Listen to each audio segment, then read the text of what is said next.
he's not allowed to coach anymore because of the way the Pennsylvania retirement plans are. Or if he does coach, he has to do it unpaid. Sometimes they aren't even allowed to do that. Some schools have been able to work things out.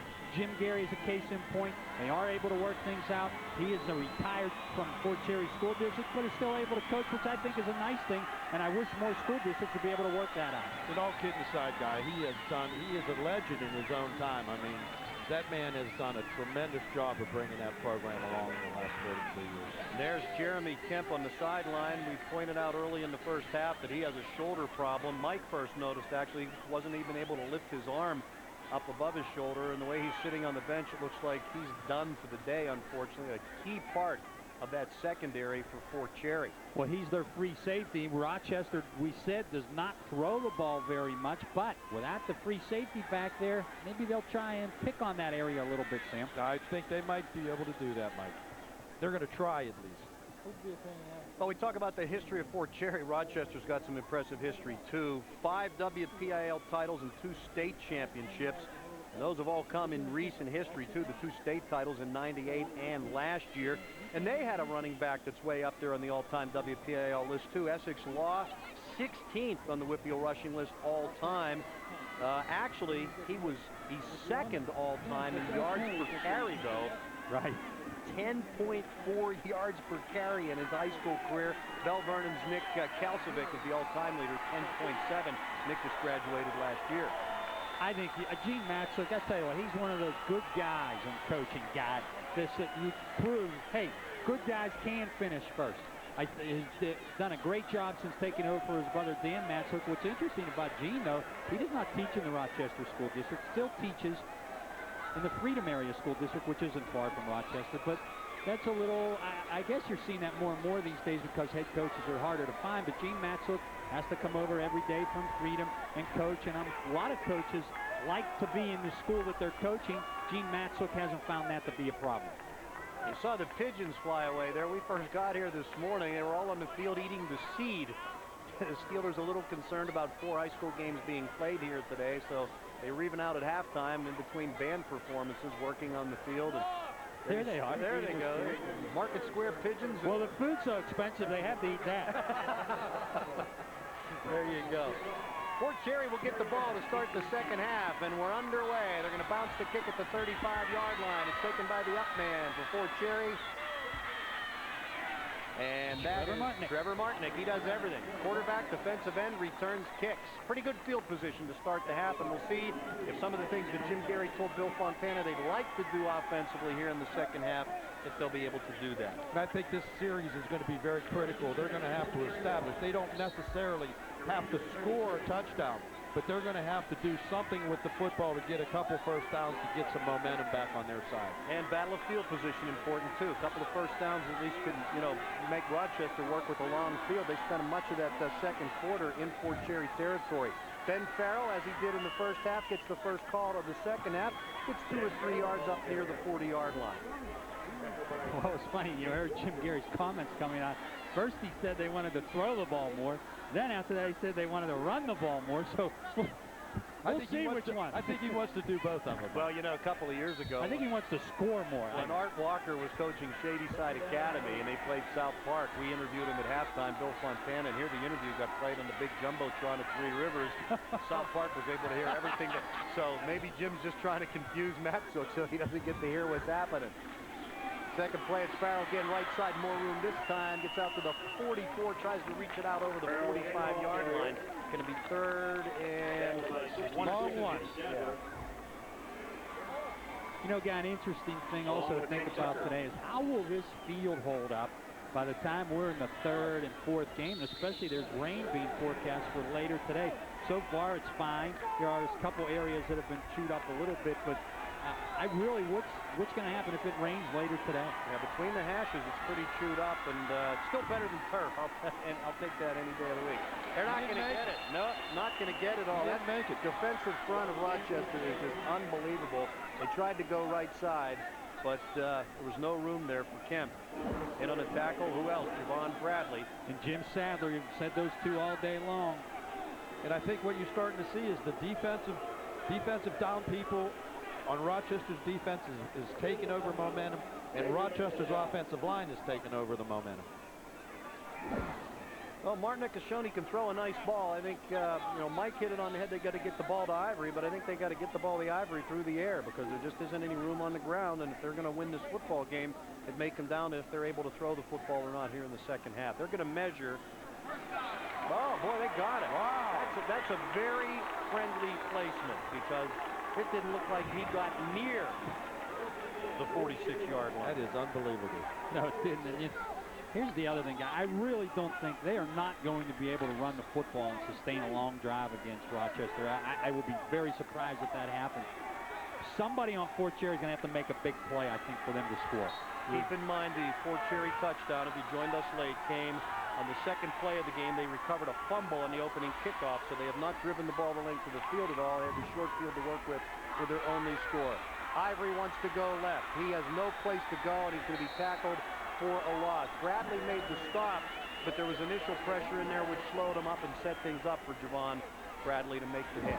Jermaine Moore read that perfectly. He was the one that forced the pressure from the outside and turned it back in. So it's going to be 2nd and 12, a loss of 2. Fort Cherry with just 10 rushing yards in the first half. Perry Ivory only had 18 in the game against Monaca. Went crazy in the second half running the ball, though. So far against Rochester, similar first half, but unfortunately for Fort Cherry, he's having a similar second half to today's first half, not to last week's second half. We've got a penalty on Fort Cherry coming up here, guys. Dead ball. Encroachment on the offense. 5-yard penalty. Still first down. Guy, now that we have a little bit of a break here, I want to say hello to my Uncle Jim. He just had surgery in Beaver County Medical Center, and I know he's sitting there watching the game. He's a very big fan of yours, and I said, hey, Uncle Jim, oh, hey, Uncle Jim. Good recovery to you. Uncle Jim. Hope you're feeling better. Everybody's a fan of guys. Yeah, everybody. 2nd and 17 up on the 39-yard line. Martinick wants to throw. He's going to go to the sideline, and it's caught there by Ivory. Nice move, and he did not step out of bounds. I thought he did for a second, but he got that extra yard. Antoine Horton, though, he's tough. Antoine Horton, we've seen today, you're not going to fake him out of his shoes. He stays right with Ivory, who has Division I moves. Yes, you're exactly right. He does have Division I moves. The only thing that I think that's happening is they're only throwing the ball. They're throwing it horizontally rather than vertically. We need to get the ball down the field some. Let him utilize his speed. Nice coverage on the play there by Nate Waldron initially. Now, he didn't make the tackle, but he turned Ivory inside and then got the help. 3rd down and 13. Martinick wants to put it up again. This time he rolls left, has nice protection, fires downfield. Ivory has it at the 45, the 40. He's to the 30, the 35, makes a move at the 20, and gets down to the 15-yard line. There's your downfield pass. And give the offensive line Fort Cherry credit there. They gave Martinick good protection until he could find Ivory open. Well, you know, Javon Bradley blitzed, and they picked up the blitz beautifully here. You'll see the blitz, and then Perry Ivory just down the field, turns around. There's that big play that I talked about, guys. For Fort Cherry to win this game, they're going to need about 2 more of them, I think, from Perry Ivory. Big first down. We've seen them convert on 3rd and 15, and here on 3rd and 13. So they have hit on a couple of big passes today, and they're trying to move into position to get the tying touchdown here. They trail by 7, 8:20 to go in the 3rd quarter.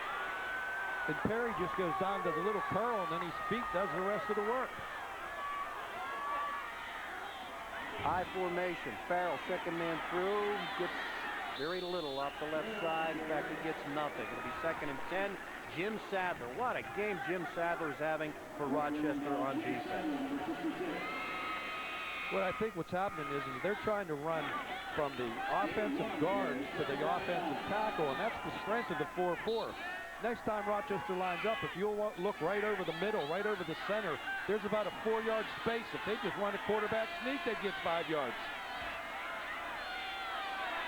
Harrington and Farrell in the There we go. Harrington with the quick pop up the middle. There we go. There you go, Sam. Good call, and he gets down to the 6-yard line.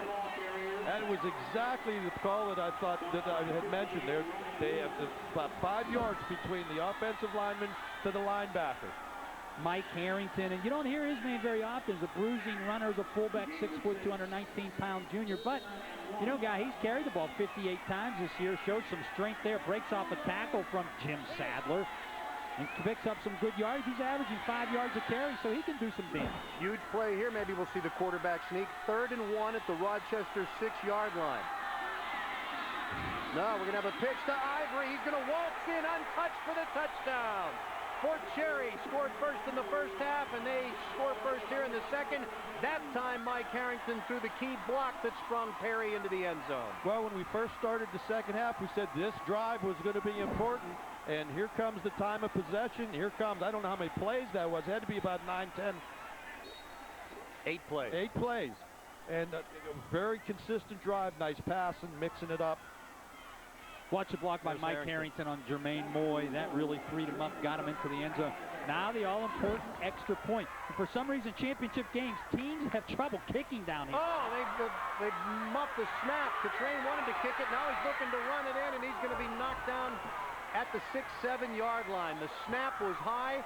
The second missed extra point today. The first by Fort Cherry. Rochester already missed one, and Fort Cherry trails 14-13. Didn't this happen in the Quad A game? Woodland Hills, Austin Novak. Right. I thought it was very similar. Just a bad, well, the snap was a little high, and it goes right through the hands of Kevin Safner. Clinching tries to get it on his own, can't come up with it. That could come back to haunt them. All right, it's a one-point game. Rochester leads Fort Cherry. Be back in a minute. Get backed by Beryl Honda with an incredible deal. Lease a new 2002 Accord 4-door for just $199 a month. That's right, just $199 a month for a new Accord. Now through Monday only. Beryl Honda, the Tri-State's largest Honda dealer.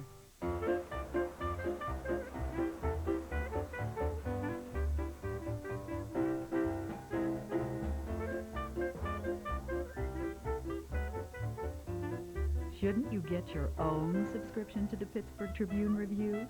It's a heavyweight newspaper at a lightweight price. Now you can get 13 weeks of the Trib every day for just $9.99. So get a better read on Pittsburgh at a better price. The Trib, just $9.99. Dog not included. Get backed by Beryl Savings. 0% financing on over 50 Beryl Cavaliers. Just $209 a month or $1,500 cash back. Plus no payments till 2002. Now through Monday only.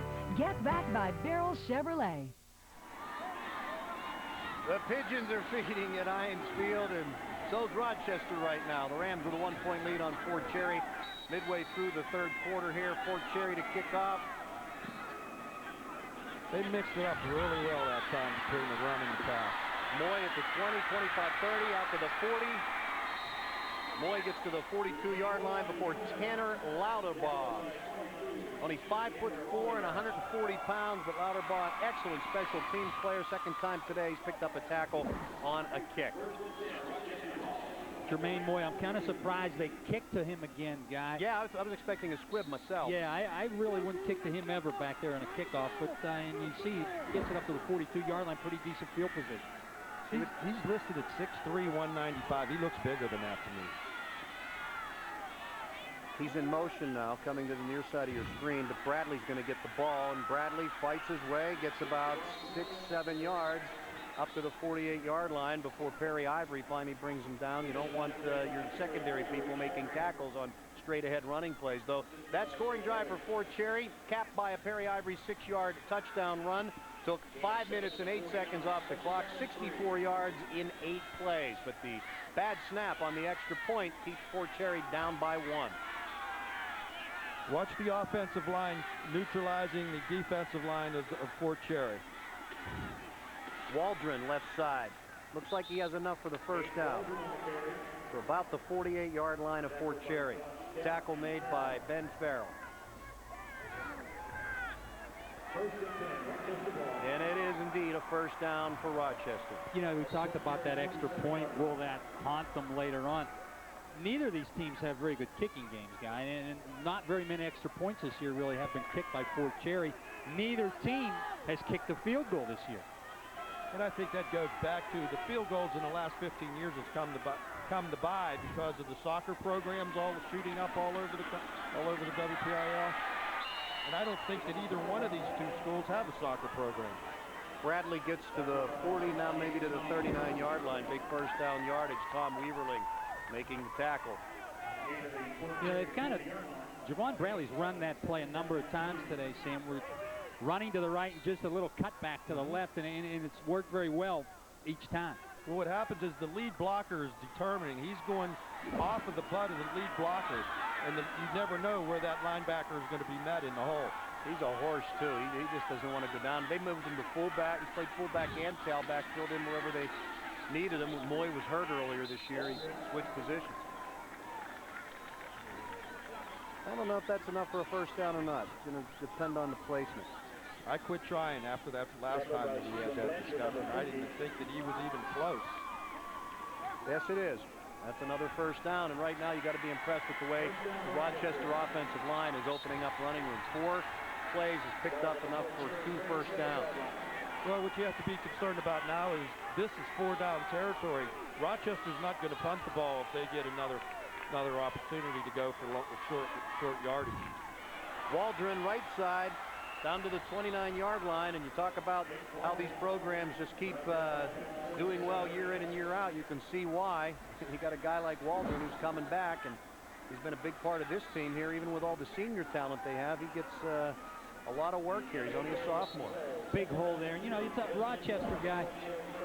This is a team that was really expected to roll, I think, the whole season. They lost a game early on. They lost a game late in the season. But even Gene Matzook said the heart of a champion is tough to take away. They've won 15 of the last 16 postseason games. Waldron in motion. Moy gets the call right side, has some room, bounces off a couple of tacklers before he is wrestled down by David Hurst. But he picks up another first down, and Rochester methodically moving down the field and taking time off the clock. Well, we talked about it in the studio the other night, Guy. How does certain teams, and if you look across to the WPIAL, and always the same teams are there every year. Just think about it. Not only are they young, but they're playing against those guys every day at practice, so that's how they get good. Bradley gets to about the 23-yard line. Not a whole lot of room that time. Hey, coming up tonight, it's Pittsburgh Sports Tonight. 30 minutes of nightly sports news completely dedicated to the home teams throughout Pittsburgh. For extended regional highlights and in-depth interviews, catch Pittsburgh Sports Tonight. Dan Potash and Stephanie Davis will be along at 10 o'clock only on Fox Sports Net. 6th play of the drive so far, all on the ground. Rochester has not thrown a pass yet on this drive. Good field position. The Jermaine Moy kickoff return started things at the 42-yard line. Bradley really has to fight for anything off the left side. Loses the football, but his knee had already touched the ground. Steve Blanchard, the freshman, with the tackle. But what's this kid eating? He's a freshman. He's 6 foot 220. He broke through the line there and held on for dear life after making the initial hit. You know, you see more in the Class A schools of freshmen starting or sophomore starting. You see some of that a lot more in the smaller schools than you do in Quad A. Boy, does that kid have a bright future. He sure does. This is a big play right here. 3rd down and 5. They need to get to the 16-yard line for a first. It's on the 21. Bradley tries to go outside. Farrell can't wrestle him down, pushes him out of bounds real close to the first down. Looks like he's going to be a little short. So let's head down to the sidelines now to hear from Bill Fontana. This is Bernadette, and she is, well, Gene Matzook's wife, I guess you can say that. Guy Junker's going to love you because you're in blue and white. You're a Penn State grad. I am. I'm a Penn State grad. Funny story you told me. Gene told you that if Rochester won, well, you tell us about it. Eugene told us that, he didn't tell me, he told the players that if they won and came to Heinz Field, that they were all invited over to our house for Thanksgiving. Well, I told him, you just have to ask your mother-in-law. And my mother said, yeah, that was fine. He could come over. There you go, Guy. Let's go back upstairs to you. Thanks, Bill. On 4th and 1, Bradley got plenty more than one. He gets inside the 5-yard line. It's 1st and goal for Rochester at the Fort Cherry 3. And all they're doing is going from tackle to tackle, and that offensive line is getting a surge. Backs reading it. They have a lead blocker, and it's just power football. You know, Javon Bradley's 5'10", 200 pounds guy. That is nice size for a running back at the Class A level. It surely is. First and goal, they put the ball at the 4. Fort Cherry hanging tough, though. They had got within 1 on their last possession, missed the extra point, but now Rochester with a chance to go ahead by 2 scores should they kick the extra point, or should they get the 2-point conversion. What do you do here, Sam, if you go in? You go for 2 or kick? I think he's going to kick. Well, personally, if it was me with that kicker, I was going to go ahead and run the ball. I mean, I'm not going to take a chance with that offense. I'm going to just put it in the hands of the running backs and the offensive line. Second and goal. Ball on the 2. Jermaine Moy leaps into the end zone. Touchdown, Rochester. So the Rams have answered. Fort Cherry had marched 64 yards in 8 plays. Rochester takes the kick. It's good field position, and they go 58 yards. Jermaine Moy showing a little air underneath him, diving over for the touchdown. He's a man. 11-play drive, 58 yards. Now, if they go for the 2 and they make it, then it's a 2-score ball game. They're going to go for 1. Javon Bradley will kick it. Javon missed the first extra point he tried today. This one is up, and it is good. So the score now is Rochester 21, Fort Cherry 13, still within a touchdown. 1 minute and 6 seconds to go here in the third quarter. 2 of the last 3 WPIAL titles, 2 of the last 3 PIAA state titles have gone to the Rochester Rams. They were the Big 7 champs last year. They'd overcome a little bit more this year as they work on Moy on the sidelines because they lost 2 conference games.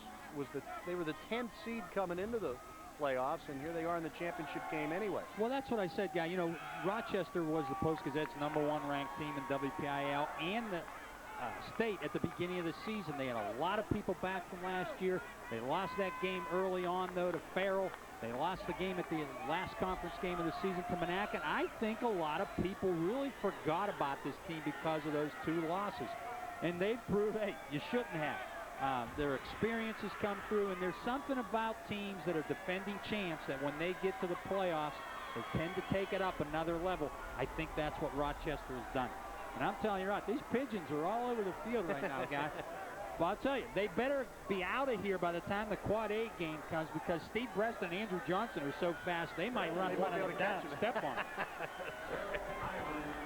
The other thing I'd like to mention too, Mike, is that if you look at Rochester's defense or offensive down people, they only have 1 senior in that whole mix. So they had a young line coming in, and it's taken them a little time to gel, and this is happening right at the right time for them. Ivory takes the ball at his own 13. He gets out across midfield, and he gets into Rochester territory before he's brought down by Jim Sadler. Mr. Big Play. I said it before. If they're going to win this game, they're going to need about 2 or 3 more of them. He does it this time on a kickoff return. He's done it on a pass reception. He's had a couple runs here. Now he's on the kickoff return. The wedge set up nicely right through the middle. Makes some nice moves, breaks some tackles. Look who chased. Well, he touched him when he was down. Number 66, Jim Sadler. You know, I'm surprised again, though. Are you going to? I'm Why just surprised kick to him? they're kicking to these superstars here. Yes, they are. If I'm kicking off, I got to bounce that ball around and make somebody field it on the bounce. There's that play that I was talking about up the middle. That's where to attack it, right there. Yeah, there's about, the game's at only 3 yards. Sadler again on the stop for Rochester. And Yeah, the you said last minute here, the third quarter now, and important for Fort Cherry, I think, to answer again here now. Yeah, and you talked about having the tiebreaker points in your bag. You read over those things. Mike and I are changing them. We're having a race here for tiebreaker. We'll see who has the best speed. Okay. Who is it, me against you? I know who my money's on. Who you take? You got Ivory. I know that. All right, here we go. Second down and 6. Ball on the 43-yard line of Rochester. Power I formation. Pitch is going to go back to Ivory. He's got room up that right side. There he goes. Get initial room, boy. He'll make it happen after he gets through. Perry Ivory all the way for Fort Cherry. Touchdown! Mike, you got to be dancing in heaven right now, man. You've called this the whole way. Well, that's the equalizer. He is the equalizer. Mr. answer, Mr. Versatility. Call him what you want. Up the middle, cut to the outside, around Mr. Jermaine Moy. He can't catch him. Nobody can catch him, not even Antoine Horton. Perry Ivory, I've said, now this game definitely is turning in Ivory Keller, guys. Moy dove early and couldn't wrap him up. Good blocking in there. And if you spring him past the line and get him into the linebackers of the secondary, it's tough to bring him down. Well, I thought Rochester had speed back there, and he just left them in the dust. He runs. He has a vertical leap of 42 inches and has a legit 4.47 time in the 40, and he showed it off right there. So they're going to go for two, and the tie, obviously. The pitch will be to Ivory. Nothing up the middle. Goes around the side. Oh, he didn't get it. Just short. Went down short. Just short. Jermaine Moy made the play. First, Antoine Horton got the penetration. Jermaine Moy stopped him. Watch here. Pitch to the outside. Well, watch Horton come up now. A good cut to the outside by Ivory. Horton makes the penetration. Jermaine Moy saves the day. You know, he might have gotten in, but they got a hand on the football, and he hesitated 1 second to try to protect the ball and keep it in his hands. Look, right there. Boom, starts coming out. Looks like that play against the Tennessee Titans. That's right. That's right. What's his name? Dyson. And the Super Bowl. Dyson. Kevin Dyson. So here we are with 2 seconds left in the third quarter. We got an injured player on the field. Is that Bradley? I don't think so. Maybe it is. It looks like a 2. It's either a 2 or a 7. Well, where they're working, it looks like probably just cramps when you're in that calf area, rubbing down the calves, which they were doing to Jermaine Moy before, and that is Javon Bradley. That looks like cramps. Well, and we talked, too, about the small schools playing both ways. You know, you got a guy like Perry Ivory, takes off at a 46-yard touchdown run.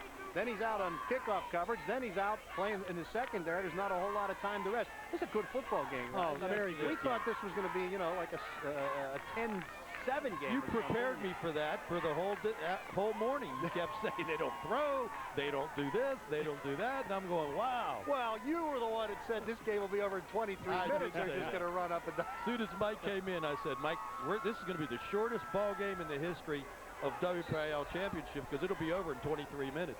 We got a little over a quarter to go. It's 21-19, 3 touchdowns for each team. The extra points have been an issue for both sides. Rochester able to convert on a 2-point conversion to make up for their first miss. Fort Cherry, though, because of a bad snap on their second touchdown, had to go for 2 there. And if the final score is 21-19, boy, you're going to think about that football resting on the white line of the goal line there in the 2-point conversion for a long time. This kick's a little bit shorter this time, but Rochester's not going to get the field position that they did on their last kick. So that will be the end of the third quarter. Rochester 21, Fort Cherry 19. Back with the fourth and maybe final quarter right after this.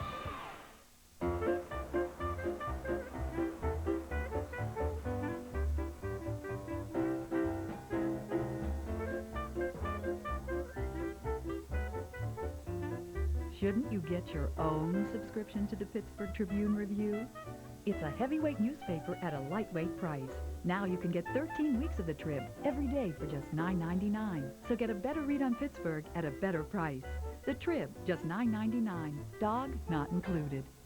It's the gift of a grandchild's laugh. It's the gift of a sister's advice. It's the holiday gift they'll really love. Time together.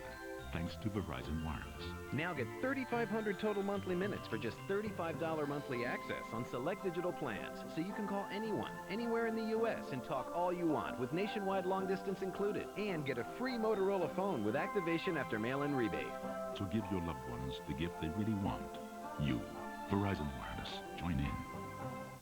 Hi, I'm Bill Oliveria of Oliveria Chevrolet Buick. Out here at McDonald, we do business a little different. We don't use a lot of hype to sell cars. We sell cars by exceeding our customers' expectations, and we have for over 30 years. Come on in and look around. We have a full line of new Chevrolets and Buicks to choose from, and we're offering the lowest finance and lease rates available. Oliverio Chevrolet Buick, Laurel Hill Road in the hills of McDonald, minutes from Bridgeville and Scott Township. There's no hype in the hills, just an honest car buying experience. Come on and feel the love for the guys. Introducing the best damn sports show, period. Here are the rules.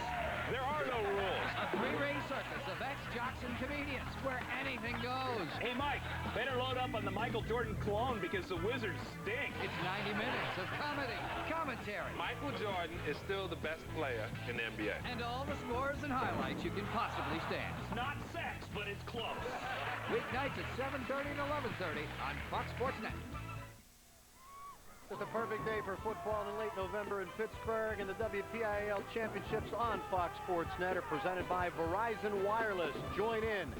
And by McDonald's. We love to see you smile. 1 quarter to go in the Class A title game, the first of 4 to be broadcast here on Fox Sports Net today, and it's been a great one. Rochester leading Fort Cherry 21-19. 12 minutes of football left to play here. Each team with 3 touchdowns. Quite a third quarter. Perry Ivory, 2 Fort Cherry touchdowns in that quarter. 1 from 6 yards, 1 from 46. Sandwiched in between was a Moy touchdown, and Rochester continues to run the football. Waldron that time stopped by Trevor Martinick and Mike Harrington. And they're playing a 4 also, and they're running the ball right over the center because that's the most vulnerable place in the 4 defense. What can you do to stop? You just have to have a. If you got a 4 defense, you just have to have that opening there. Well, what you have to do, yeah, get a linebacker it has to be there, but those 2 linebackers have to fill it. But what they're trying to accomplish on the 4 is they got 4 people on one side of the ball and 4 people on the other side of the ball, and they run to the sidelines. On 2nd and 2, this time it's going to be Horton, and it looks like he has enough for a Rochester first down near the 44-yard line. Stephen Blanchard, the freshman, with the tackle for Fort Cherry. You know, since that opening kickoff, guys, Rochester really has not made a mistake today. No, they have not. And I think, you know, that's the type of team they are. It shows good discipline.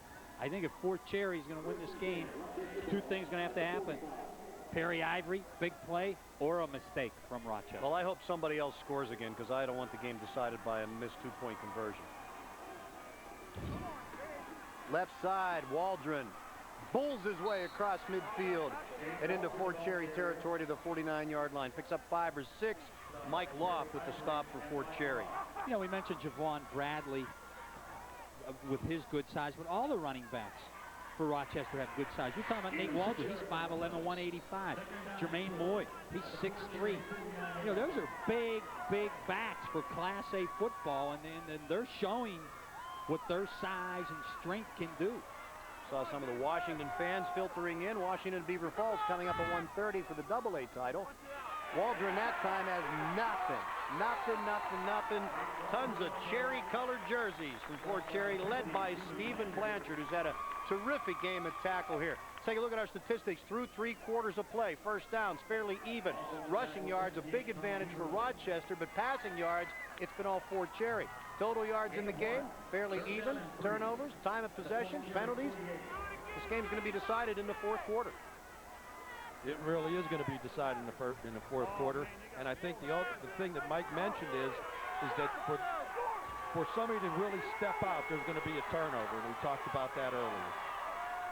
3rd and 3. Horton stopped. He will not get it. They better not spot the ball like they did the last time.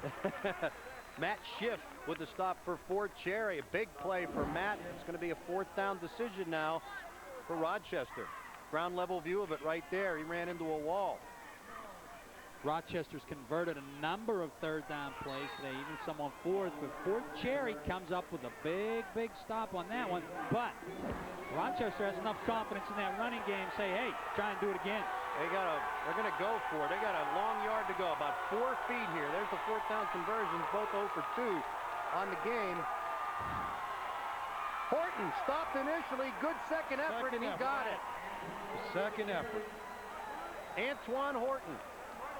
I'll tell you what, I give Fort Cherry's defense a lot of credit. They came here, they're really playing well. Here's another look at it right here, and I think if he doesn't give that second right there, he's stopped. But he gets a yard and a half with the second effort, and it's a first down now at the 45-yard line, and we'll see if that turns out to be a big play and a possible scoring drive here. They went for it on 4th down. It's a lot of confidence Gene Matzuk has in his offense, because that would have given Fort Cherry excellent field position. Remember, they already have a 2-point lead. They could probably be a little more conservative right now than Fort Cherry. What happens also is whether they score or not, they're continually driving the ball, and they're going to eat up just in the next 2 or 3 minutes. They're going to eat up 3 or 4 minutes off the clock, which really puts a lot of pressure on Fort Cherry to have a big play. Waldron, the bull there, picking up 9 yards. Won't go down. It's going to be 2nd down and 1. Javon Bradley, we saw him with the cramp problem earlier. He hasn't been in this series at all. What happens? They throw another back in there. Antoine Horton. You talk about Bradley. You talk about Jermaine Moy. You talk about Nate Waldron. But who picks up that 4th down play? The 4th guy, Horton. Running back high. Yep, they fake to the 2nd man through, but Waldron carried that one and gets the 1st down. Tanner Louderbaugh on the tackle for Fort Cherry. You know, it's no secret what they're going to do here, Sam. Full house backfield, 2 tights, they're coming right at you. They're coming right at you and doing what they've done all year and what they've done in the last 10 years that have made them successful. Those running backs rely on those linemen to give them 3 or 4 yards, and then they'll end up breaking one.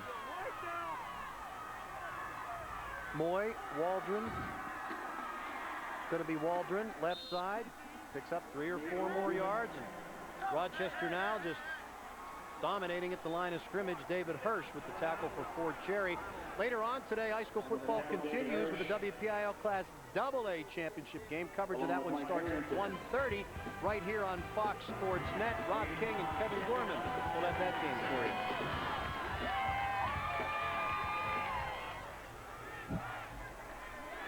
Watch the defense from Fort Cherry. They got 9 people within 2 yards of the line of scrimmage. We haven't seen Adam Moore throw a ball, I don't think, in the 2nd half. Oh, a lot of running room up the left side. 9 men may have been close to the line of scrimmage, but that didn't stop Antoine Horton. Mike Goff finally made the tackle, and it's one thing to replace Bradley. You got to put a body in there, but you replace him with a guy and you start giving him the ball, and he's producing. And as you said, he's coming through. You know, Javon Bradley's not in the game. Here comes Antoine Horton. Coming into today, he only had 50 carries.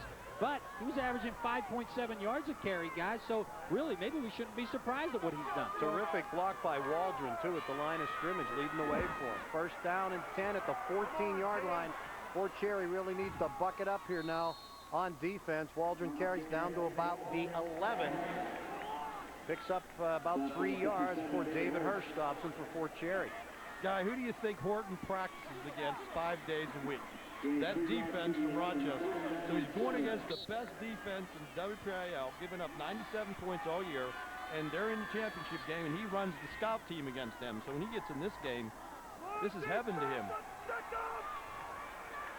2nd and 7, ball on the 11-yard line. They can get a 1st down. They'd have to get to the 4 to get that. It's going to be Moy this time, and he twists, turns, spins, drags 2 tacklers with him and gets inside the 5, and he's real close to the 1st down. And it looks like he got it. The ball's inside the 4 at about the 3.5. A lot of heart here by Moy. Talk about cramps. We're working on him for cramps earlier in the half. Right now, though, he's giving headaches to Fort Cherry's defense. And he's going right over, cut back right over that center's nose and right back across the grain. Here's our Tribune Review game summary. Perry Ivory, 3 touchdowns in the game, 2 in the 3rd quarter, 17 for the season. Fort Cherry, 10 yards rushing in the 1st half, running the ball much better in the 2nd. Jermaine Moy, 2 touchdowns for Rochester. Javon Bradley, 16 carries, 77 yards. Our Pittsburgh Tribune Review game summary. 1st and goal now at the 4-yard line. Rochester knocking on the door, and if they score and convert either a kick or a 2-point conversion, Fort Cherry would need 2 scores then to win the ball game. This is critical right here. Hand off, Moy, touchdown, Rochester. Jermaine Moy off the right side into the end zone, and Rochester is ahead by 8. Nate Waldron and Skylar Freed with terrific blocks to help spring Moy for his 2nd touchdown of the game. And it's power off tackle right. Just good old strong power running. And he's a man, Mike. They have a lot of men in that backfield. They sure do. For Class A football. And, you know, in the booth next to us over here is the Rochester coaches helping them out, though. Danny Matsook. Did he call that play? Maybe, guy. I don't know. That looks sounds like his call. Yeah. Gene's brother, Dan. Bradley is on for the extra point. The kick is up. It's no good. It bounces off the post. Makes it interesting. Don't go anywhere. Fort Cherry still within a touchdown with 5:25 to go. We'll be back to the finish of the title game right after these messages.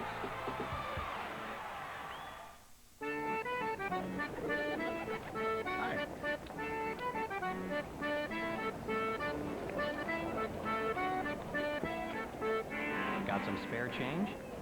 Then get to McDonald's, because cheeseburgers are only 49 cents every Monday and Thursday. And every Sunday, 20-piece chicken McNuggets are just $2.99. 49-cent cheeseburgers and $2.99 20-piece chicken McNuggets, only at McDonald's. Hi, my name is Joe Androstic, sales manager at Sandal Motors, Route 30 East in Greensburg. For years, we've been telling you if you buy a Buick or Oldsmobile someplace else, you'll pay more money. Well, the same holds true as it has in the past. We sell Buicks and Oldsmobiles at the lowest bottom line prices you'll find anywhere. So there's no reason to wait for year-end clearance sales, factory promotions. Your best deal, excellent customer service can only be found right here at Sandal Motors. So remember, if you buy a Buick or Oldsmobile someplace else, you'll pay more money.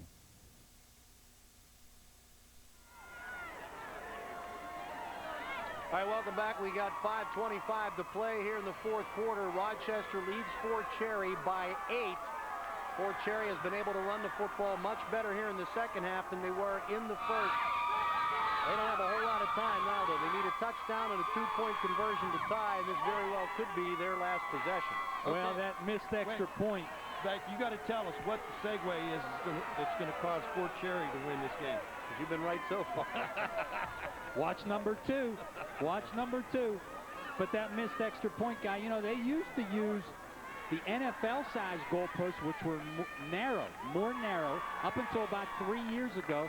Now they use the high school-sized goalposts, so that was not a difference on that. Years ago, people complained about the NFL goalposts being more narrow, and back in 1985, I saw those NFL goalposts decide a game. The Quad A Championship, Gateway North Hills. T.J. Osborne missed a field goal near the end of the first half. Hit the upright. If it would have been the high school goalpost, would have been good. I remember that game too, man. Well, you guys are old. You didn't have to tell me that. Danny Fike's going to kick off for Rochester. Let's see if he squibs this one now. We've talked about the great running backs both of these teams have, yet they've been kicking off both ends. There we go. Seems like they're still going to get great field position. Though it's fielded by Hirsch, the up man, and he gets it out to the 44-yard line. So, hey, Fort Cherry, let's see if Danny Ivory can do it now. He's been doing it all day. He did it on the first possession of the game for Fort Cherry, their first touchdown after the turnover. He takes it in on the short pass, makes Rochester pay. Then he gets a little bit, does the job running the football, and then you're going to see him again here. Make the cut to the outside, another touchdown. He has been Mr. Everything. We talked about him, Mr. Versatility for Fort Cherry. He's the guy to watch on this series, too. It's going to be really interesting right here. On the 44, right side, Harrington gets to the, on the carry, 3-yard line possibly. Stop made by Rochester's Ryan Woods. He might have lost a yard. He did. Sam, you're the former coach right now at this stature of the game. I think, do you not have to have double coverage on Perry Ivory? Oh, you absolutely do. You got to, maybe not double, but you're going to at least put a half a man out there, especially on the 4. You can bring that linebacker out there. You can either press cover him and then play him deep, but you got to do something different. Ivory split out wide to the left now along with Kemp. Martinick's going to roll left. Wants to throw there. Good coverage. Now he has outfield deep. Kemp is open deep. The ball tipped away. Jermaine Moore, terrific throw on the play. I'm not sure if he got a hand on it, but he certainly got his hand up and blocked his vision. Let's see if he actually touches the ball or not. Well, Trevor Martinick let one loose. I don't think he touched it. Looked like Antoine Horton might have got a hand on that. He was beaten a little bit, but that's a long throw rolling to your left for Trevor Martinick. A long way to throw the football. 50 yards in the air. Where did Ivory wind up on that play? Ivory did a curl. He did the curl, and he did a out and up. 3rd and 11 now. So Fort Cherry had good field positioning after the kickoff, but they've lost a yard in 2 plays. You got to hit that seam right in the middle with Perry. They were confused on what they wanted to do. They might have had too many guys on the field, so they called a timeout. Hopefully that's not It's going to come back to haunt them. So Fort Cherry with a timeout. We're going to take a break. We have 4:37 to play. It's Rochester 27, Fort Cherry 19. I hope the rest of the day is as good as this one. It's been a great game. Running here, running there. I got no time to shop. I got no time to spare. Gotta pick up some milk, send it back and get some gas. Gonna grab a bite to eat, gotta do it fast. But it's only one place to go. Get it on the Togo. Over you with Togo. Get what you want, when you want, where you want it. Togo.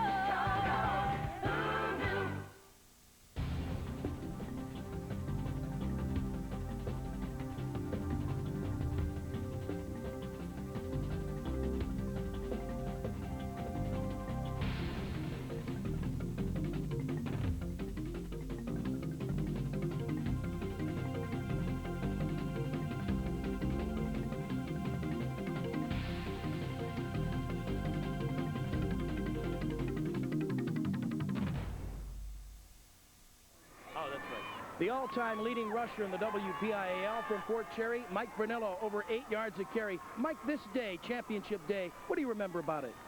Oh, yeah, well, I was real young. I was only 15, and I was a sophomore, but I remember it was a great time. I mean, Three Rivers was a special place, and I'm glad I got to play there before I got knocked down. And, you know, Mr. Gary, head coach, never won nothing. Championship in his career, so I'm trying to hopefully we can pull it out. Quickly, what do they have to do? Do they have a chance here? Yeah, they're only down 8 points. They got to hurry up, get the ball in the end zone, score, because they like to take a lot of time off the clock, Rochester. Thank you very much. Mike Brunello, back up the guy. Thanks, Bill. Martinick passed downfield, almost intercepted. Antoine Horton there. He had a man open. Had to throw on the run against his body, though. Incomplete. It's going to be 4th down and 11. Little curl pattern right over the middle. Threw it a little too late there. Held on a little too long. Perry Ivory was open. Had some pressure on him, Martinick. If he'd thrown a little earlier, might have gotten it to him. Still talking with Mike Vernillo. Brad Tokar, also one of the best running backs in WPIAL history, played at Fort Cherry. In fact, when he graduated, he was 6th on the all-time list. Used to be that gaining 4,000 yards was such a feat. Yeah. Nowadays, guys gone up to 5,000. No, over 7,000, right. All right, here it is. Could be the ball game. 4th and 11. Wow. Martinick rolls left. Pressured. He's going to keep the ball himself, and he's not going to get it. He gets to about the 43-yard line. It was never open. Nate Tucker for Rochester makes the big play. Rochester gets the football with 4:23 to play and an 8-point lead. Guy, I don't know whether with 4:23 left to go in the game, that was the right opportunity to go ahead and go for it there. You're in 4-down territory, and Rochester's that grinded out kind of an offense. I mean, you're playing right in their hand now. Watch Nate Tucker. He's a 6'3", 230-pound sophomore. Does he show some speed here? Tracking down Trevor Martinick, a defensive end, Nate Tucker. He'll be in the backfield next year. He was in the backfield on that play. 1st and 10 on the 42-yard line of Fort Cherry. Rochester now, they don't need to score. They just need to kill the clock. They might be able to do both. Maine Moy picks up 5 yards on the 1st down run. 3 first downs, it's over. I think they might have been worried Fort Cherry, Sam, really ever getting the ball back. That's my way. I think why they went for that. I would have been guys. That's why I said, Mike, at the beginning of that last possession, this could be the beginning of their final possession of the game because of the way that Rochester's been able to dominate the clock with these long drives. I don't think Rochester's thrown a pass in the second. They have not. But the longer the field, the more chances or opportunities of making a mistake. There goes Bradley. He gets to the 30. Well, instead of running for 8 or 10 yards of carriers, we'll tell him to run for 5 or 6. Javon Bradley, those plans must have been worked out back into the game. I really believe if Rochester goes on and wins this game, guy, excellent shot of winning the state championship, the WPIAL. Oh, never mind the WPIAL, Big 7. They've won 5 of the past 6 state championships. There's that Southern Columbia team waiting on the other side, but they keep losing in the state final. There's the first down right there. 2 more and it's over. Hand off to Bradley. Didn't have any room at first, but he makes some room. Fumbles the football. Perry Ivory recovers. There's the mistake. Fort Cherry's going to get another opportunity. 25 consecutive running plays for Rochester, and on the 25th they fumble. Now think about this. If they would have punted the ball, this field position, instead of being on the 22, could have been on the 40, 45 of Rochester's. Yep. Ivory and Crowley right there to recover that ball. That's the mistake they were looking for. They're just not in the right field position now. Josh Kemp stripped it. Josh Kemp with the strip. All right, here they are on their own 23-yard line. 3:14 to work with. They've used one timeout. They have 2 left. Martinick. He completes the pass. No, it's incomplete. He hit Ben Farrell, and Ben Farrell got separated from the football. And probably his senses, too. Well, I told you, I think they hit anything named Farrell. Last week it was the Farrell Steelers. Doesn't matter. Now it's Ben Farrell. The back of the shirt. Ouch. That's the only thing they know how to do is to hit. Nate Waldron. Hello, young man. Well, while they tend to him, we should thank some of the folks working with us here today. Dennis Galloway directing, bringing you all the great pictures. Dennis is our director on Pirate Baseball, so maybe a high school game. We got the A school here today. Roger Lenhart, our producer. Dave Beatty, our spotter up here in the booth. John Duffy, for many years now, our statistician. All bringing you the WPIAL championship games here from Heinz Field. This is the first championship game at Heinz Field, the first championship game at Three Rivers Stadium. The high school championship game in the WPIAL was won by Mount Lebanon, 35-12 over Kiski area back in 1970. I'm surprised you knew that, guy. I'm not as old as you, but I read what you do, so I learn a lot. All right, the Farrell is up and moving. I'm not sure how. He has to come out here. Oh, I see. He's just walking across the field. I thought he was heading back to the huddle. Maybe he doesn't know where he's heading. He took a hard hit. Ben Farrell's an excellent player, though. Yes, he is.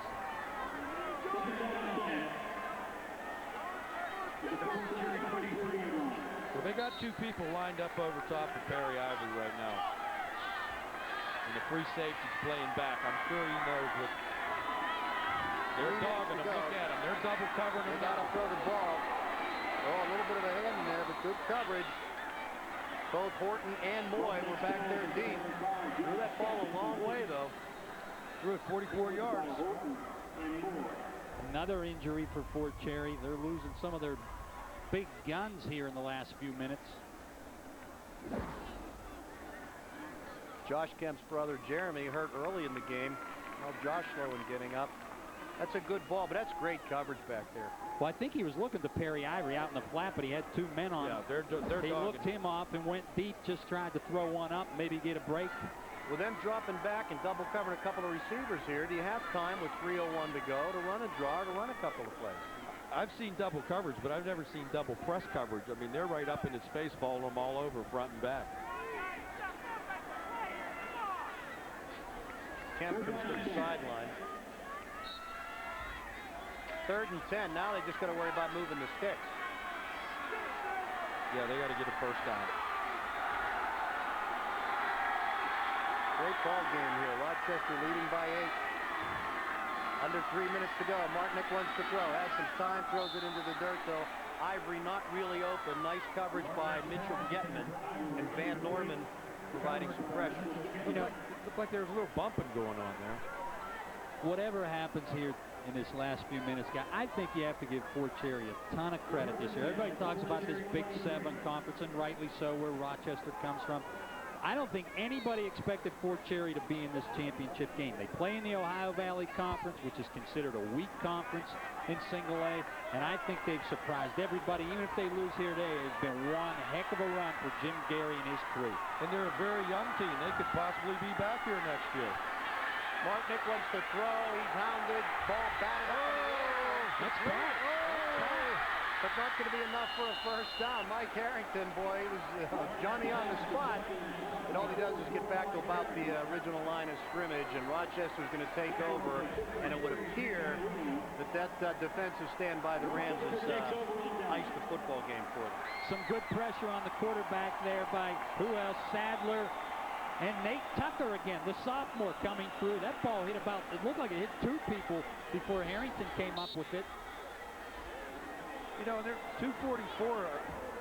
There's a lot of time still left in the game. But you're relying on the team to make another mistake, and Rochester doesn't seem like they're going to do that. First and 10, ball on the 21-yard line, and they're going to go off left side with Waldron. Nate Waldron on the carry. I mentioned that this is the first WPIAL title game decided here, and I mentioned the Mount Lebanon win, the first WPIAL game decided at Three Rivers. Westinghouse actually played in the first championship games at both fields. The City League title games were held before the WPIAL both times. Westinghouse losing to Perry here earlier this year. Perry playing this afternoon in the state AAA quarterfinals against Bradford. Boy, everybody is waiting to see what Perry and the WPIAL champ will do. Second down and 8. Rochester with the ball and in control of the football game if they can hang on here. Waldron again. What a game he has had here for the Rams today. Gets to the 16. Ben Farrell with the stop for Fort Cherry. Oh, boy, this is just going to be, you know, Jim Gary, your heart has to go out. 43 years as the head coach, never won the title, and they were within 2 blades of grass of tying this game up with a 2-point conversion, and little did we know that we wouldn't get that close to the end zone again. Well, the sad part about it is Jim Gary is going to lose this football game, but Jim Gary's program and what he's accomplished, he can never be considered a loser, and nobody that walks off this field today is going to be a loser. No, absolutely not. Well, we've talked a lot about Perry Ivy for Fort Cherry. Jermaine Moy with 2 of the 3 touchdowns, or 2 of the 4 touchdowns for Rochester. Let's take a look at some of what Moy has provided here in this football game. There he is going off the left side for 1 touchdown. There he is diving in for another touchdown. Terrific game for Jermaine Moy today, offensively as well as defensively. Plays safety. Came into the game with 881 yards. Well, if Fort Cherry can come up with 2 defensive plays here, guys, they are going to get the football back, and they will have a little bit of time on the clock. They have 1 timeout left. So it's not totally out of the realm of possibility that they could come up with a big play here and still go down and get a touchdown with an offensive score. All right. This is a big play right here. 3rd and 5. Mr. Optimistic, Mike White. Pitch to Bradley left side, and not going to make it. No, inside the 15 to about the 14. Matt Schiff wrestles him to the ground. Going to be about 3 yards short.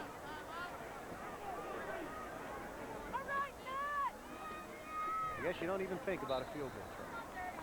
Oh, no, they had one blocked and returned for a touchdown last week against Farrell. That is a game going through Gene Matzo's mind. And they missed 2 extra points today kicking, so. Getting back to the Perry AAA game, is that in Harrisburg? Today's game is at Couple Stadium. You're talking about today? Yes, Bradford. today. Yeah, they're playing Bradford at Couple Stadium over on the south side. This is a stone's throw away. Kicking off right around about 5 minutes. I'd like to wish Bill Gallagher, who was an assistant coach of mine at Aberworth in 88 and 89 and 90. Wish him good luck. The winner plays Bishop Carroll. Bishop Carroll's an interesting team.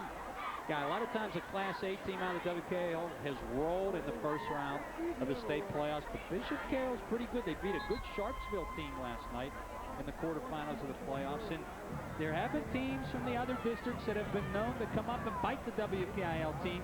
Need we go back to the early 1990s that it happened to Rochester in the state playoffs. They lost to Smethport. Who the heck is Smethport? Their nickname's the Hubbers. What kind of team is that? The what? Their nickname's the Hubbers. What kind of team is that? That's what everybody said. Smethport knocked them off in the state playoffs. Well, I don't think it's the case anymore now, but when the state playoffs first started, they were looked at as less important than WPIAL, sometimes a letdown. All right, here we go. 4th down. Will Fort Cherry get another chance? I don't think he made it. Moy dives, and it's going to be close. I don't think so either. I think Fort Cherry's going to get the ball back with a little less than 2 minutes to go. I'm going to go the other way. He got it. I think he got it. That's 1st down. That's 1st. Rochester says it's a 1st. Let's get a measurement here. I heard Javon Bradley. That's 1st down, he's saying. Yeah, I think he did get it. Got it. They're measuring. They put the ball down just inside the 12, and that's about where the stick is. It's going to be real close, fellas. My money's on making it. Official measurement with 1:48 left in the game. They made it by a half a football. You're 2-0, buddy. And that's going to about do it for Fort Cherry. Yes, sir. Sure it is. In fact, some of the red-clad Fort Cherry crowd getting up and leaving Heinz Field now. There's Jim Gary. Looks like he's going to be disappointed again. Riverview beat him in '97, 19-14, a game they lost by 5 points that we did here on Fox Sports Net at Three River Stadium. They're going to fall on the ball. Going to run the clock out. Yes, they are. Adam Moore takes a lot of class. It's a lot of class right here by Gene Matsuk. Not to run up the score. Going to hit a knee and just run out the clock. Well, also might be the smart thing to do, too. I mean, you hand that football off, something could still happen. Yeah, they got away with a fumble in their second to last possession. Fort Cherry's out of timeouts. Well, here we go, guys. WPIAL champions since 1990 by conference. Big 7 with 9. Eastern 2. None for the Ohio Valley and the Tri-County South. And once again, Gene Matsuk still doesn't know what it's like not to win a championship. Adam Moore will take the knee once again. 42 seconds to go on a turning clock. The Rochester Rams, first WPIAL title game, 1984. They lost to Duquesne. Since then, they beat Southside Beaver in '91, beat Clairton in '92, beat Monaca in '98, and again last year going for number 5 here today. They've been in 5 title games before. They lost that first one to Duquesne, but this will be their 5th win in 5 championship games. And Mike said they'll move on to play Bishop Carroll. If they beat them next week, then they'll head to Hershey for the Class A state title. They kneel on it again. Sam, they played 15 games last year, but they went to the state championship. College teams love to play in a bowl game because the guys can practice. That gives them a lot more practice time and experience, and it showed today. Very even, but maybe a few less mistakes made by the champions. The Rochester Rams, 27-19, back-to-back WPIAL Class A champions.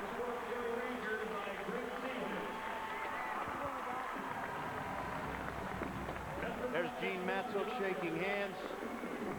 Always tough, boy. You start going to camp back in the summer. Now here it is after Thanksgiving, close to the holidays, all you worked for, and comes to a close rather suddenly when you're on the losing end. When you're on the winning end, boy, it's great. You got state playoffs to look forward to next week. And there's a very, very tight, close game. One mistake here or there, and the game's turned around. Really had some great performances here. That whole offensive backfield for Rochester is just out of sight. And Perry Ivory is just a tremendous talent that's going to be heard of again. Well, I'm glad Rochester got another touchdown because I didn't want it to end 21-19, having the extra points or the failed 2-point conversion decide the game. Well, they'll be celebrating in Rochester tonight, Guy, but really, you know, you mentioned it a little while ago. In Beaver County. They celebrate in Rochester every Saturday night. It just might be a little louder tonight. But I think what has happened nowadays, though, is I think teams in WPIAL now realize that, hey, winning the state thing is awfully big, too. And they've realized that's really what you get noted for. The WPIAL is a great, great thing. But that state thing has become just as big. Yeah, that first year, Upper St. Clair didn't even go. Oh, you had all kind of teams of their school districts voting not to participate in the state playoffs. There's Matsuk ready to get the Gatorade bath right here, right near the end of the game. Adam Moore's going to talk. Adam Moore's setting them up like a good quarterback should. Did I do good there kneeling on the ball? Ba-boom. Well, at least it's not that cold today. Up in the mid-60s. It would be worse if we had one of those typical championship Saturday weather forecasts here. I don't think there have been many other coaching acts in the WPIAL that have had 5 championships between them. Danny won 3 of them. He still helps out a little bit, comes to practice sometimes. I remember last year he was on the field, was a nervous wreck in a close game. Now Gene has 2 of them. Well, it was an interesting ball game, and I think we saw a lot more offense than we thought. Both of these teams like to run the ball, keep it on the ground, and play great defense, and they did run the ball, particularly in the second half, but we saw some big passing plays in the game, particularly from Fort Cherry, converting on 3rd and long several times. Perry Ivory with 2 third-quarter touchdowns, though, helped Fort Cherry get back in it. A little bit of trouble on both sides. Rochester missed 2 extra points kicking, and that kind of throws everything out of whack. I mean, what we saw in the conversions, the rest of the way were a result of some early misses rather than just playing it the standard way. Let's head down on the field now where Bill Fontana is standing by. Billy? Guy, thank you very much. And, Gene, you know, there's an old adage that, well, you never get tired of winning, but unique. You close Three Rivers Stadium, you open this one, back-to-back goal, you do better than your brother standing over there, and that's impossible in 2 years. How do you feel? Well, if it wasn't for him, we wouldn't be in this situation right now. For what he's done, winning 3 WPIAL titles and a state championship, we just carried it on. And, Danny, I'm just overwhelmed. I mean, it was just... what a season. You know, we were down on the mat. We faced a lot of adversity. We've come off the mats, and here we are winning the WPIAL championship. A lot of people wrote us off. Hey, the cream always rises to the top. Coach, I spent quite a bit of time with you earlier in the week, and you said, in retrospect, that the biggest ball game, probably the best thing that happened to you, was losing to Monaca at the end of the year. I think it kind of helped us. We knew we didn't play our best game against them, and you know, we played our B game, and nothing taken away from Monaca. They played a great game against us, but we've gotten better. And I tell you what, we're really hitting our stride right now. Our kids worked tremendously hard today. That was a good Fort Cherry football team. Perry Ivory, they have nothing to be ashamed about. Coach Gary, I told him after the game, I said, you're a champion in my book. Well, it's a shame that he has to lose, or someone has to lose. But looking at your football team, were you surprised defensively so many points were scored? Well, you know, we didn't want to give them that many points. Of course, the first time we shortened the field on them in the first quarter, we fumbled the ball. And of course, Perry Ivory did a tremendous job. I mean, he's quick. He's definitely a Division I kid. You know, they gave us fits sometimes with their speed. And but you know what? We rose to the occasion at the end. I thought our offensive line did a tremendous job today. We knocked them off the football, and we controlled the ball when we had to. Finally, too, I know that your wife cooked last weekend for you. Now, is there some kind of plan, and you're going to watch the rest of the games on Fox? I think I'm going to go home and relax and enjoy this with my coaching staff and my kids. And, you know, it's just, I'm overwhelmed right now because this one's more gratifying than last year just because everybody was gunning for us and we still got to the top. I was trying to watch. Did you throw a pass in the second half at all? When we get up, we're going to control the football. And you know what? We did a great job of that. Hey, congratulations. Best of luck to you in the States. That's the winning coach, Gene Matsuk. We're going to go back upstairs and rejoin Guy. Thanks, Bill. Nice hat, too, by the way. Tom Landry. Nice. There you go, yeah. Well, I won't say anything about his lack of follicles up there and how cold it can get.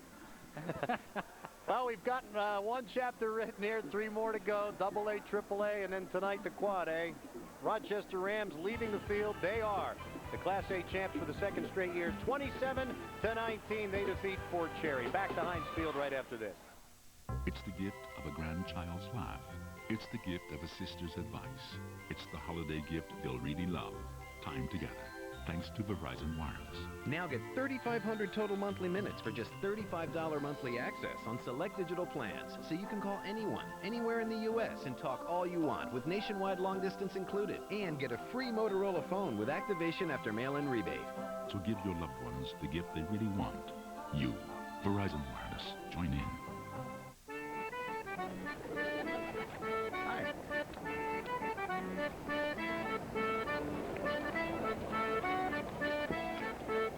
Got some spare change?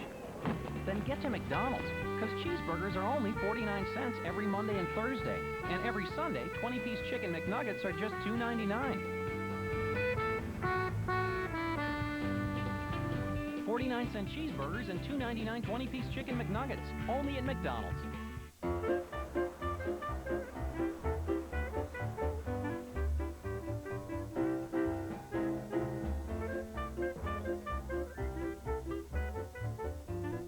Shouldn't you get your own subscription to the Pittsburgh Tribune-Review? It's a heavyweight newspaper at a lightweight price.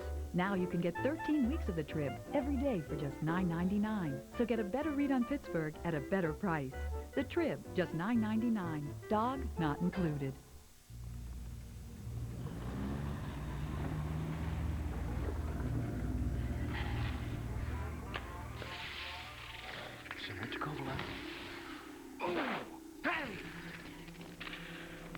Come on.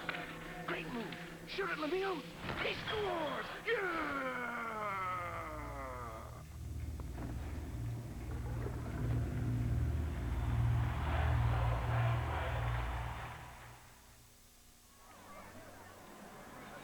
Back at Heinz Field, the Rochester Rams defeat the Fort Cherry Rangers 27-19. 3 touchdowns for Jermaine Moyer Rochester, 3 touchdowns for Fort Cherry's Perry Ivory. Nate Waldron's touchdown for Rochester wins the battle between Ivory and Moy. It is the 5th WPIAL title for Rochester, the 5th since 1992. There's the scene in their locker room. What a thrill it is for these guys to come down here, not only to get to play where the Steelers and Pitt Panthers play, but also get to dress in the locker rooms at this brand new facility, and to know that they're moving on now to play Bishop Carroll in the state semifinals next week, and hopefully moving on to the championship games in Hershey that first full weekend in December. We have more action for you coming up here later today. The AA game will feature Beaver Falls, an up-and-coming team with Keith Humphreys in his first year as head coach against Guy Montecalvo's Washington team. Mike White, you heard him say, that may be one of the best AA teams in the history of high school football in Western Pennsylvania. Later today, the AAA game has West Allegheny and Hopewell. Hopewell's only loss of the year came against West Allegheny back in the opening game of the season. Are they good enough to avenge that one? And then tonight, the Quad A game. Seems like Woodland Hills is in it every single year. They'll play Central Catholic. When those two teams met in the regular season, it took until AAA for it to be decided. So it should be a great day. The weather's been terrific. Perfect football weather here at Heinz Field. And we hope you, if you can't watch it straight through all the way to the end of the day, we hope you join us on and off for all of these great football games here. What a tradition it's been in Western Pennsylvania for these championship games to be played at Forbes Field and Pitt Stadium and Three Rivers Stadium and now new Heinz Field. And it's been part of our tradition now for the better part of the last decade to bring those games to you. There you see the Washington Little Prexies in the black uniforms getting ready, warming up for their AA game. Rob King and Kevin Gorman will call that game for you. There's Beaver Falls in the orange and the white. Keith Humphreys, a former Aliquippa Fighting Quip as a player, brought Beaver Falls here. The only team that wasn't in the playoffs at all last year to make it to the finals here today. Take a look at some of the final stats from our Class A championship game. They were close all the way through 3 quarters, but Rochester, the dominant team in the 4th quarter, they finished with 10 more first downs than Fort Cherry. And look at that rushing yardage. That's where the real difference was shown. 242 yards on the ground for Rochester. We mentioned how they dominated the clock in their semifinal win over Farrell last week, controlling the ball for 35.5 minutes. They didn't dominate the clock today. Time of possession fairly even. If they wouldn't have had that success on the ground, it wouldn't even have been close. Fort Cherry able to throw the ball a little better. Nice game for Martinick passing. Not enough, though, at the end to be able to get the tying score. Total yards in the game, 267 to 200. The turnovers were even, and the penalties insignificant. Well-coached teams not committing penalties in a key game. Let's head down now to the celebration with Bill Fontana in the Rochester locker room. Bill? Thank you very much, Guy. I'm with Nate Waldron, one of the stars for the Rochester football team. And you know, Nate, 2,000-yard rushers, and nobody really keyed on you, but you scored a big touchdown. Tell us what happened early in the ball game. They were really king on Jermaine and Javon, and their line was blocking very well, and they were giving me holes that were wide open, and they weren't really worried about me. And our line played real tough to spring for my touchdown. Well, did the kids say anything to you earlier in the week about winning a championship and closing Three Rivers and then opening this one up with winning the gold? Yes, sir. That's basically, that was our saying or motto for this year, that we closed Three Rivers and we wanted to open Heinz. And we played tough and we pulled it out today. Nate, although there's a lot of celebration in here, it's kind of like a calm, subdued thing. Do you think that in recent years that the state championship means a lot more, not taking anything away from the WPIAL? Yes, sir. We know, I mean, we celebrate today, but on Monday it's time to go back to work. I mean, this is just one of our goals. We have a lot of goals, and the state championship means more than this. Congratulations to you. Let's try to grab the big guy over here. Jermaine Moy. What's up, big guy? Nothing. How many touchdowns today? 2. No, you sure? Yeah, I do. Oh, okay. I just want to have some fun with you. Jermaine, I know you have some thick bloodlines. Tell me who your father is and who he played for. My dad was a fullback. He played for Beaver Falls Tigers. He's playing out there right now, and he was a pretty good athlete, wasn't he? Yeah. We're going to join the celebration right now as the WPIAL, but stick around. I want to ask some questions. Over to Gene Matzuk. Hold on to this. Hey, listen up, guys. Coach, on behalf of WPIAL, I'd like to congratulate you, your coaching staff, and players on an outstanding job. And I'd like to present you the WPIAL Class A Championship Trophy. Yes. Yeah.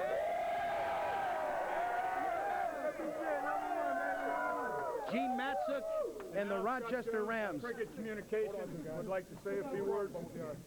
Coaches, on behalf of Cricket Company Wireless, we'd also like to present your team with the WPIAL Championship T-shirt, and congratulations for joining. All right, if we can grab Jermaine, one quick second. Jermaine, were they keying on you today, or what was the game? I know the Fort Cherry, you guys were concerned. Good football team? Yeah, they're a good football team, but we knew we were smashing my football team. We just tried to run up the middle, and pound them down, break them down and stuff. And they came out at the beginning with a lot of fire in them, and we just had to take it out of them. Last question. Were you concerned when you lost a couple of games this year that everybody thought maybe Rochester was down? No, we know what we got to do. I mean, we got a lot of returning starters. I mean, juniors, seniors. We got a lot of leadership on our team, I think. So, no. I mean, we were down a little against Monaca, but we got all the seniors and juniors got together. We had a little talk, so we got everything together, and we're here now. Congratulations and enjoy the moment. Thanks. Hey, we're just minutes away from game number 2. It's Beaver Falls and the Washington Little Prexies coming up. We'll be back with more high school football from Heinz Field on Championship Saturday after this break on Fox Sports Net. Today, this woman saw her paper published by a leading medical journal, discussed a new technique with colleagues overseas, and recommended a course of care that she believes has the best chance of success. So why should an insurance company let this man decide if that care is really necessary? We still believe that the doctor knows best. UPMC Health Plan. Choose your health care as if your life depended on it. Hey, Pittsburgh! Shopping for that one-of-a-kind pre-owned car? Dave Ford, Pittsburgh's Ford Giant, is going to make your day. We have the area's biggest selection of certified pre-owned cars, trucks, and vans. Every make and model imaginable. Trust us to save you money on the one you want. Whether you buy or lease, there is a better way at Dave Ford, Pittsburgh's Ford Giant, on William Penn Highway across from the Monroeville Mall. Gonna make your day.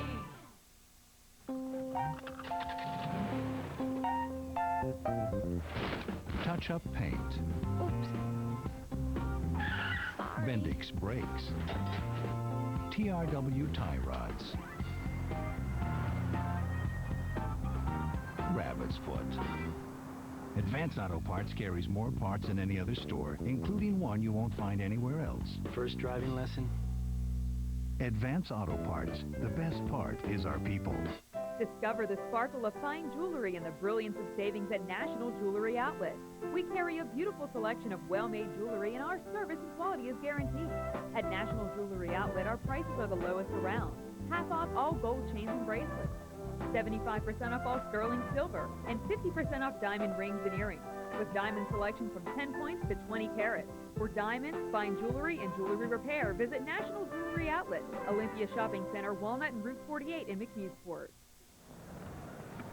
Welcome back to Heinz Field. One championship has been decided here today. The Rochester Rams, their second WPIAL title in a row. They beat the Fort Cherry Rangers 27-19 in a game that featured a whole lot more offensive fireworks than I think any of us expected. Mike White and Sam LaFazza were here to call the game with me. And guys, I thought this was going to be 3 yards in a cloud of dust. It turned out to be more like 33 yards in a cloud of dust. You're exactly right, Guy. We thought coming into the game was going to be a defensive struggle, and it ended up being an offensive struggle. So it was really an exciting game, and I think at the end what happened was that Rochester's big people up front and those big backs just wore Fort Cherry down. And Mike, you kept saying Perry Ivory, there wasn't enough of them. Well, when you look at championship games, Sam, a lot of times the teams that win and win it with two things: running the football and a good defense, and that's what Rochester had today. Didn't take long for the fireworks to start either. Rochester fumbled the opening kickoff, and on the second play of the game, Trevor Martinick hit Perry Ivory for a touchdown. 2 plays, 28 yards, boom, 7-0 Fort Cherry, but the Rams, they didn't bat an eye. Next possession, they go 58 yards in 10 plays. Jermaine Moy with a 10-yard run. They missed the extra point. It was 7-6. Then after an Eric Buford interception, Nate Waldron goes 39 yards and makes it 12-7, and they go for the 2-point conversion, and Adam Moore takes it in. So they make up for the missed extra point, and it's 14-7 Rochester, and that was your score at halftime. Second half, Perry Ivory, a 6-yard run, Bad snap on the extra point attempt, though, so it stayed 14-13. Moy answered, 21-13 Rochester. Then here comes Ivory again. 46 yards on this play, makes it 21-19. They went for the 2 and came just short. And then Moy, early in the fourth quarter, his third touchdown of the game, made it 27-19. That extra point hit the upright, and that would be your final. Congratulations to Gene Matzuk there. 2 years now, 2 WPIAL championships. Not a bad start for a coaching career as a head coach. Still doesn't know what it's like to lose that big game ever, and they'll go on to the state playoffs now, face Bishop Carroll. And this is a team, guy, I think you're going to see them again next year possibly here. On offense, they start 6 juniors or sophomores. On defense, they start 6 juniors or sophomores. So get used to seeing Rochester at Heinz Field. We are used to seeing them at Heinz Field. We're used to seeing it 3 Rivers. First year at Heinz Field. There we go. All right. My fault. All right, we got to take a break. 1 championship's been decided. 3 more to go. When we come back, we're going to take a look at the teams in the AA title game. We'll show you a close-up look of the Beaver Falls Tigers. Stay with us. When it's cold outside, warm up to Vanguard, the name to trust in zone heating.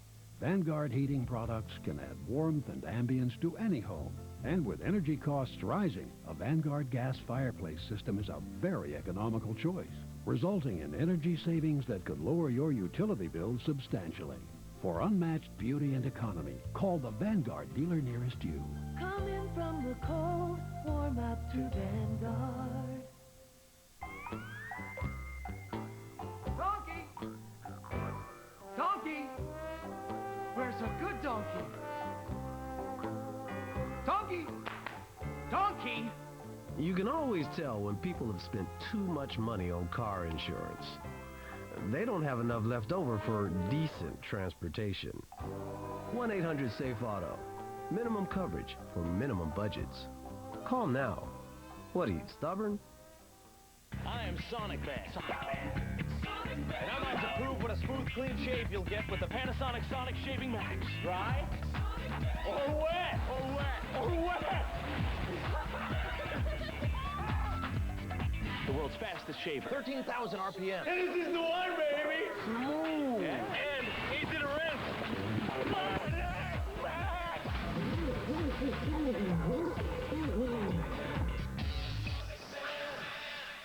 Fox Sports Net's TV coverage of the Steelers is superb.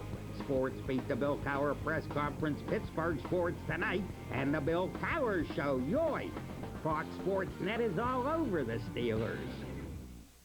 Introducing the best damn sports show, period.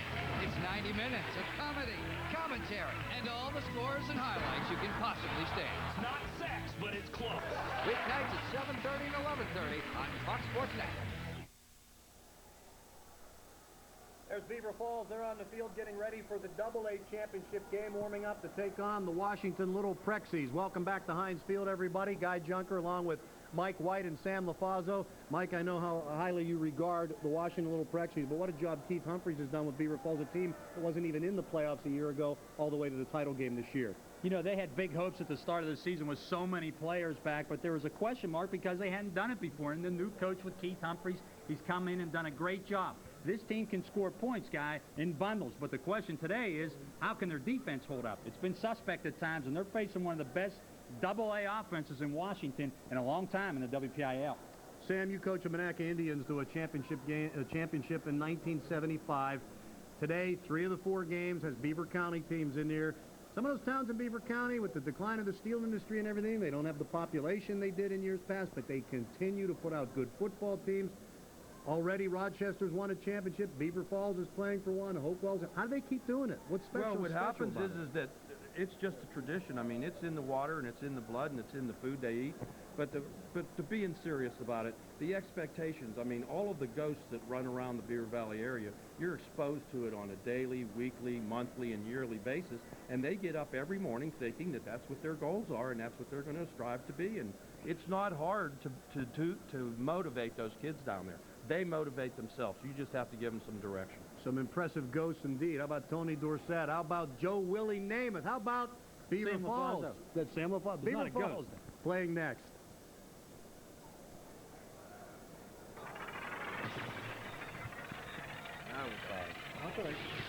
We're right where we want to be, going in, playing the best team in WPIAL, especially in AA WPIAL. And I mean, it's a great thing. I feel good. I feel privileged just to be on this team and playing against a team like Washington.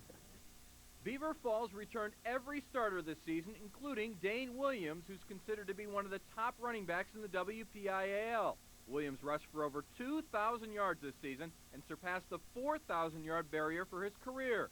That's one of the main reasons this senior-oriented team is vying for its first WPIAL championships since 1984. It's been a whole team effort. I mean, from the scout team defense to the wide receivers to the great offensive line I have.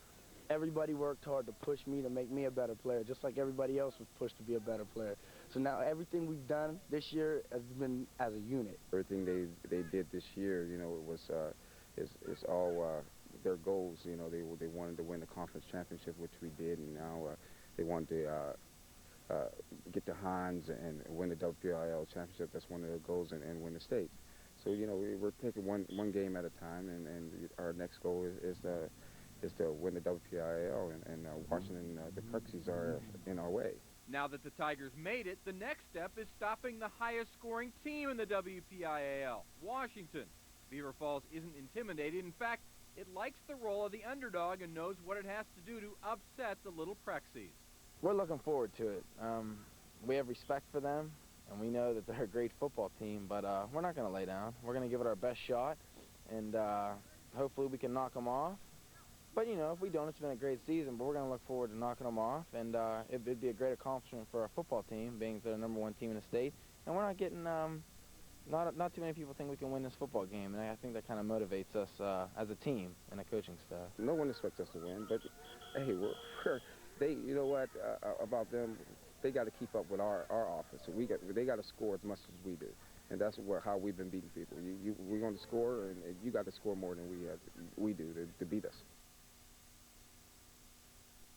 All right, and there's Keith Humphreys here at Heinz Field today. What a job he's done in his first year as the head coach of the Beaver Falls Tigers. More Championship Saturday coverage coming up from Heinz Field here on Fox Sports Net right after this. There's something genuinely healthy about competition. It eliminates complacency, pushes people to new heights, inspires new ideas.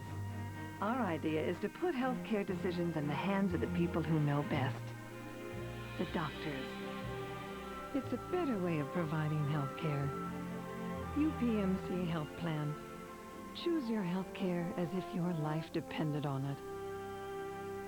Discover the sparkle of fine jewelry and the brilliance of savings at National Jewelry Outlet. We carry a beautiful selection of well-made jewelry, and our service and quality is guaranteed. At National Jewelry Outlet, our prices are the lowest around. Half off all gold chains and bracelets, 75% off all sterling silver, and 50% off diamond rings and earrings, with diamond selection from 10 points to 20 carats. For diamonds, fine jewelry, and jewelry repair, visit National Jewelry Outlet, Olympia Shopping Center, Walnut and Route 48 in McHughesport. Zip, zilch, 0% financing. Area Suzuki dealers have 0% financing on 2002 Suzukis, Vitaras, Grand Vitaras, XL7s, and Esteems, all with 0% financing. Lease a 2002 four-wheel drive XL7 for only $279.95 per month for 39 months. Now is the best time ever to visit Pittsburgh area Suzuki dealers, but you gotta hurry. 0% financing in soon. 1, 2, 3. 1-800-LEAKY-BA. Hey, basement problems. 1-800-LEAKY-BA. Mowed basement walls. 1-800-LEAKY-BA. Basements made dry. 1-800-LEAKY-BA. Cracked basement walls. 1-800-LEAKY-BA. Any basement problem. 1-800-LEAKY-BA. Hey, live in Ohio. 1-800-LEAKY-BA. Live in Pennsylvania. 1-800-LEAKY-BA.